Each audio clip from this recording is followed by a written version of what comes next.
guys, today we're going to look at fitting some coilovers to the Golf R32 Turbo. As you know guys, I've got the track day coming up, so Maxpeedingrods sent me a set of coilovers to help on the track day. I've got standard suspension on it at the moment with just some lowering springs. Hopefully the coilovers will help me on the track day. So we'll get these fitted, see how they are on the car. I'll give you my honest opinion and my honest review on what they're like.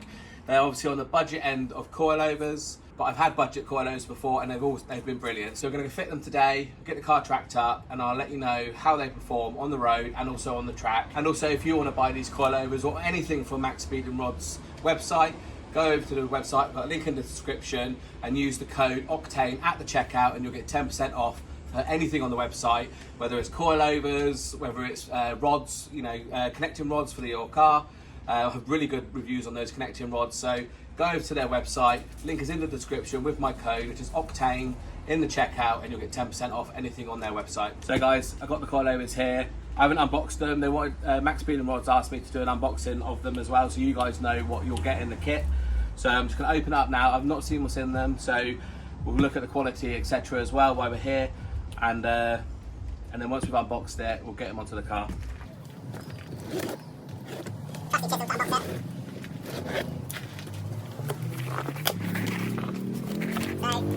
Seems pretty packaged well. Plenty of foam in here. Got some instructions.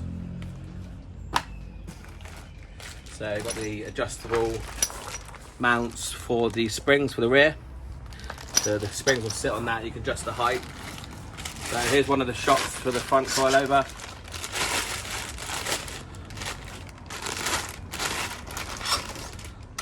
Okay, so here's your coilover. And this is the sleeve you get if you need, for an R32, you need a 55mm converter sleeve, which you get there. So, looks like a pretty good coilover. Again, these aren't £2,000 coilovers, so you've got to expect them to be, sort of a budget brand or a budget type of coilover. But like I said, I've had plenty of budget coilovers before and they've all been brilliant. And again, it's the same here. And then we've just got the springs. So they come partly assembled. You just need to put the springs on the coilover. So we've got this is like a progressive spring. So it goes thicker in the middle than it does at the top. So it should be a little bit softer than the column style one, which is the same width all the way. Which, on a road car, you don't want it too stiff. You want something in the middle, which these should be perfect at. So these are aimed as a street coilover. These aren't rated as a track coilover, but we do the odd track day every year, so they should be good enough to just do a few laps at a time on a racetrack.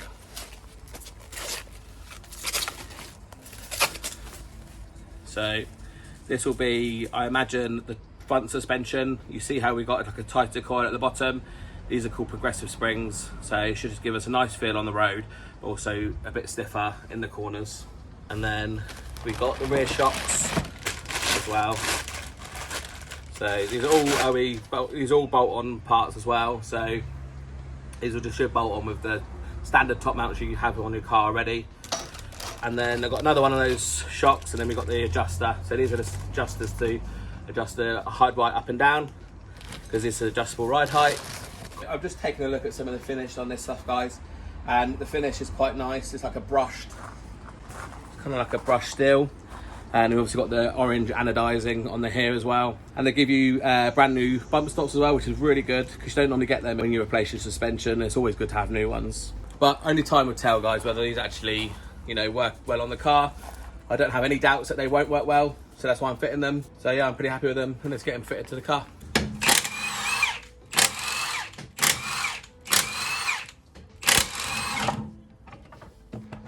I've got nothing on you. No. Mercedes, hit me up for pit stop crew.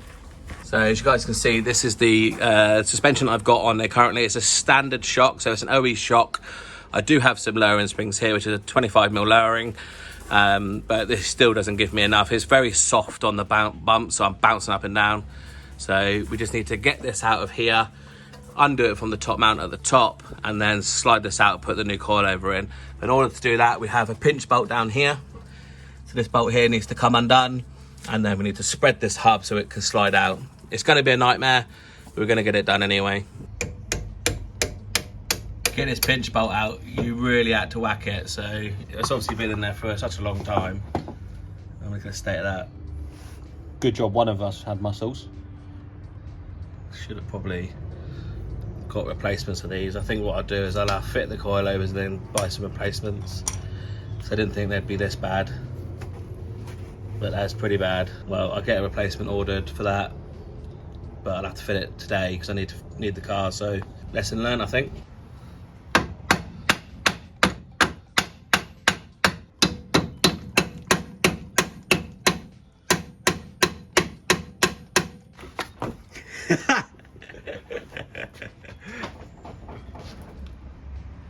Come out.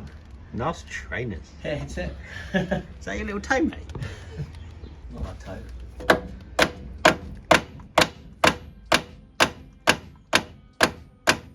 We just had to drop the lower arm off. It's 3 bolts, 360mm bolts off the bottom of the ball joint here. Just to allow us to give a bit more extra drop for the hub. It should come out.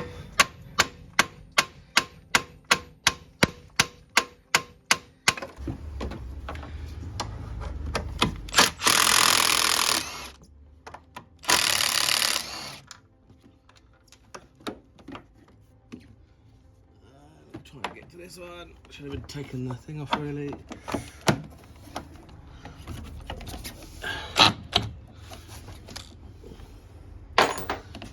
I just hold the shock, and that's that taken out. There's the old spring, pretty old shock. It's pretty heavy to be fair, so the coilovers will be a bit of a weight saver as well. Right. Kids, don't try this at home.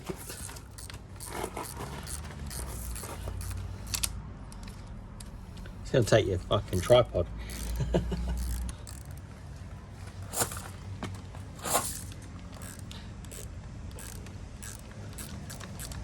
I think you're right.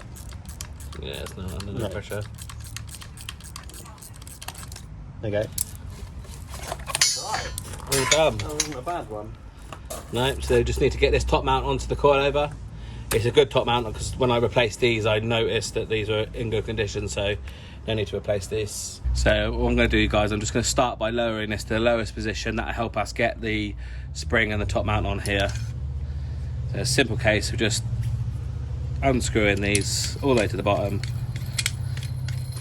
just to help us get the spring on, and then we can set the right height when they're on the car. So spring on, and we've got plenty of room there to put the bolt on.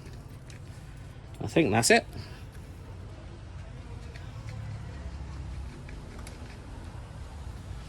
And that's it. So just to put an Allen key in there and do this bolt up.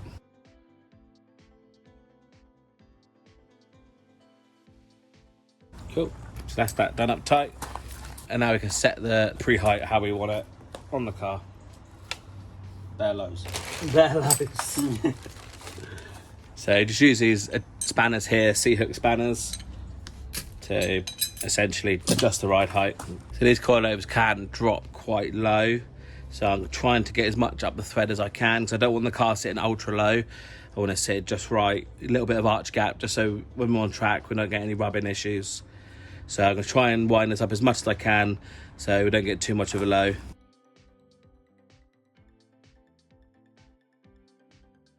So this is where I'm going to start off, guys, probably about halfway, 1 3/4 inches to maybe 2 inches. We'll see how we get on.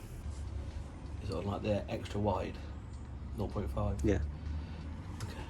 I'm ahead on it. Half of it. So guys, I've got this built up now. I've got the sleeve which adapts it to a 55mm hub for the R32. If you had like a 1.6 or something Golf, you wouldn't need to run this sleeve, but we have bigger hubs in the R32, so we need to run the sleeve. So we're just gonna slot that in now, and fingers crossed, it goes in nicely.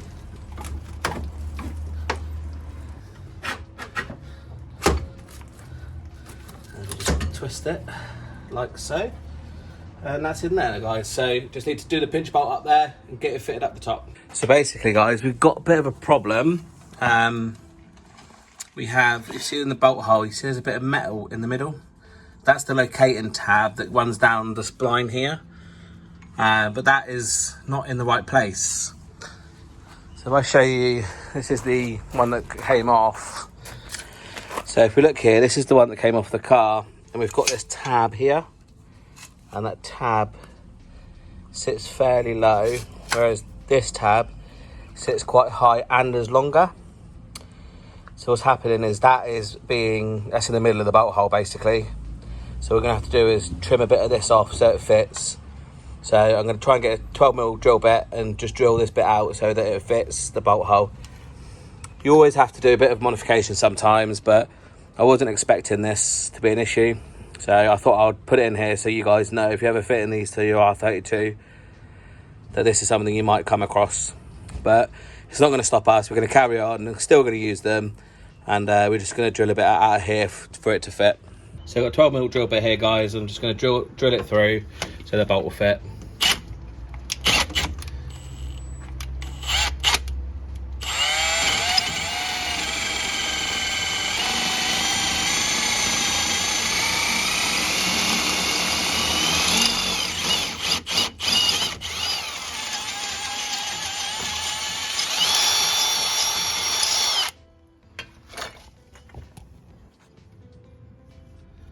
It should mostly be through now. Just going to blow it out and then get the bolt through.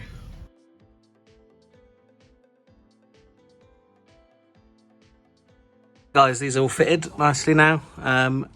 It's all back together. Let's see how low they are when we drop the car. So I brought some Pro Sport adjustable drop links. I don't know quite how short I need to go with the coilover, so I fitted the longest bar you get. You get 3 bars in the kit. I fitted the longest to be just a little bit shorter than the original drop link, so we'll see how that goes, and if we need to adjust it, we can adjust it. So I've got the new rear shock built up here. So I've taken the top mount off the old one, and what I've done is I've chopped the original bump stop just so that it fits in this gap here nicely, because if I take that off then there's going to be a big hole in here. So running essentially 2 bump stops here, just to make sure that there's going to be no bottoming out issues. You don't have to do this, but I thought I'd do it just to be safe. So it's actually a good thing that we're replacing these, because the shocks are pretty much knackered on the old one. They still have compression, but the rebound is pretty crap on them, so they're not rebounding at all. So just as well we're putting these on now, and that should improve the handling of the rear, and also the springs as well that we took off have snapped. So they've been on here so long that one of them actually had broken, so both of them have actually broken. So just while we're replacing these with the new coilovers. So we just got the adjustable bit on the bottom with the rubber insert there, and got the spring with the rubber bit at the top. So we're just going to jack it up from here to put the bolt in, and then that's that bit done. So guys, just a quick update. The fronts are on and all done. We've got the adjustable drop links there. That will need to be adjusted when the car's down. But we set the ride height around there. We haven't tested the ride height yet. We will do that in a second. And we've got the rears fitted as well. I'll just show you, got the rear wheel on there too. So the rears are all there fitted. And we're just about to lower it down now to see how low it is, and then make any adjustments that we might need to do. Right, so we're just going to lower it now and see how much adjustment we need to do.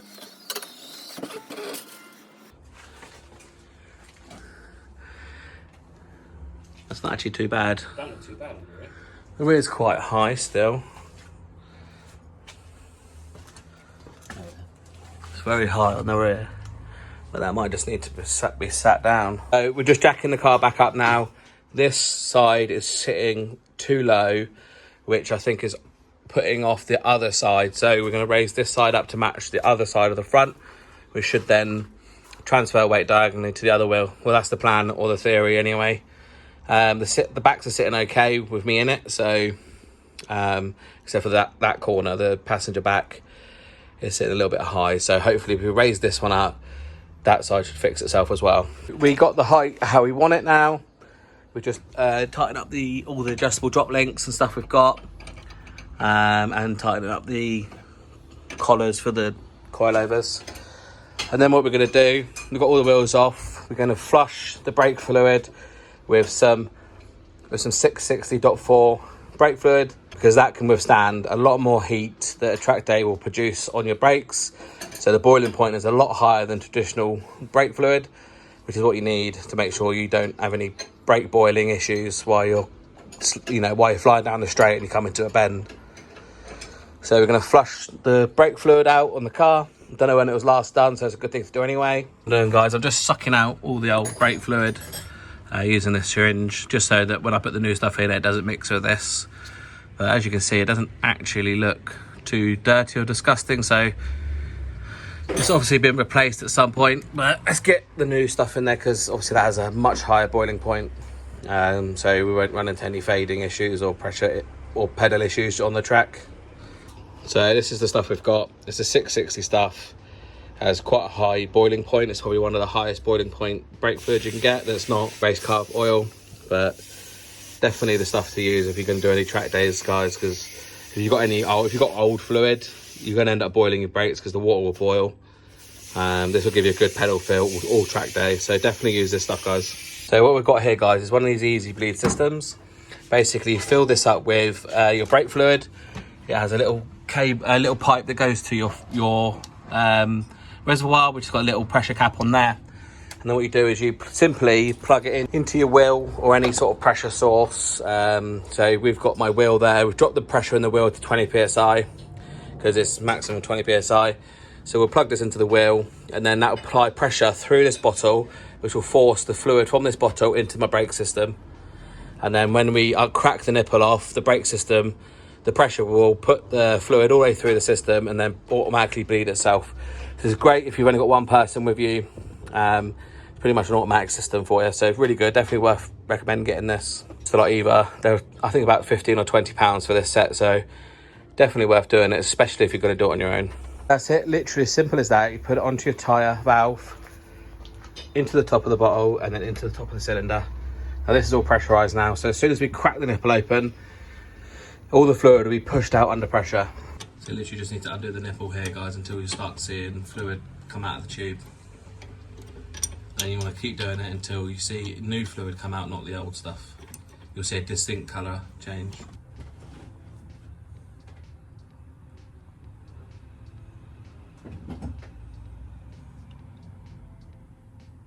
So guys, what I'll end up having to do is just pump the brake a little bit, nice and slowly, just put pressure on until it goes to the bottom, let it bring it back up and push it down. That just really forced it through. We didn't want to have to wait around for it to slowly pump through. So guys, I've now started the car and I have a great foot pedal, so there's no error in the system, no errors on the dashboard. We've got the brakes bled, got the coilovers on. I'm an absolute state. I am in a mess. I'm tired, I'm sweaty. It's like the first hot day we've had in God knows how long in the UK. And it just happens to be always when I'm working on cars. So I'm gonna go get myself a KFC, go and give the family some food as well, and I'm gonna see you on the next one. Don't forget, guys, hit that subscribe button, hit that like button, and if you need anything from Maxpeedingrods, go over to their website, use my code Octane at the checkout as a discount code and you'll get 10% off. Go check them out. So once I got to the track day and I've done that part of the track, I will come back and I'll do a review on that. So this video will be posted a few weeks later once I've been to the track day, just so I can give you my honest opinion of driving it around every day for around 2 weeks and what they're like on the track. They're not track coilovers, they're not designed for the track, but they're going to be better than my stock suspension on the track. So they're going to be a little bit firmer, a little bit more adjustable.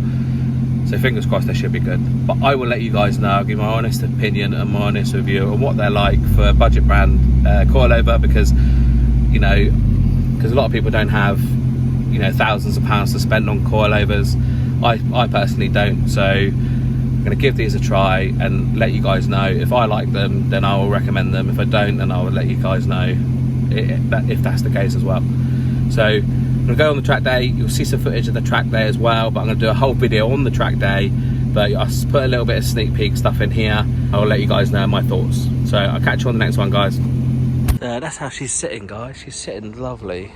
But I have noticed that on the front I'm getting rubbing when I go around corners on this side.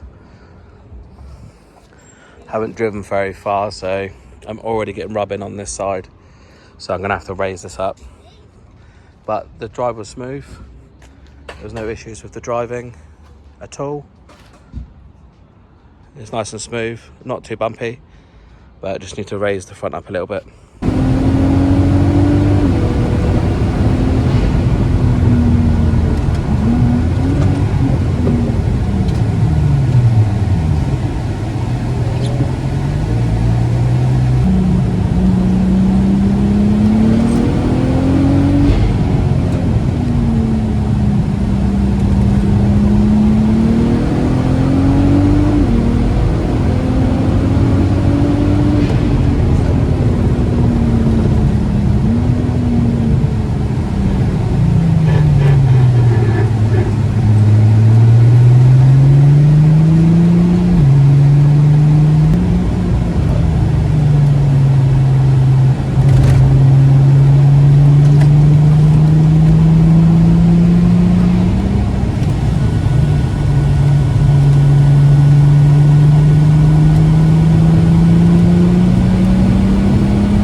So guys, while I'm on the track day, I'm going to give you my review on the Maxpeedingrods Coilovers. So I've driven the car for about 2 weeks now with the coilovers on the roads and now on the track.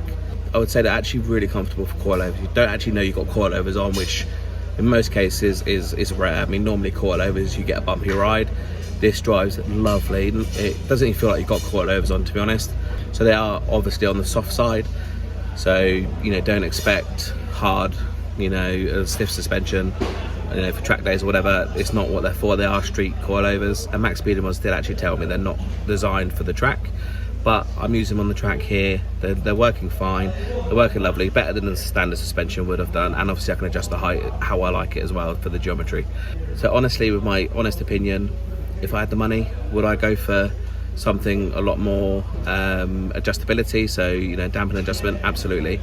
But for a budget set of coilovers, for what these cost, you couldn't even replace standard, you know, aftermarket standard suspension for what they cost. I'm over the moon with them, guys. They are brilliant. They're performing well on this track, they're performing well on the road. They don't bash and crash, you know, but obviously, you know, with the lower end of the spectrum of coilovers, one of the biggest aspects you need to look out for is the reliability. How long will they last? And only time's going to tell on that, guys. So for now, I'm very happy with the coilovers, and I'll certainly be keeping them on the car until I get to a situation where I need to change them. So I'm happy with them. That'll end this video. So don't forget, guys, hit that like, hit that subscribe button, follow me on Instagram for up-to-date information and behind-the-scenes stuff, and I'll catch you on the next one. I know you told your friend you're not okay, and tell me what's wrong and why you never said you felt that way. And guess you're trying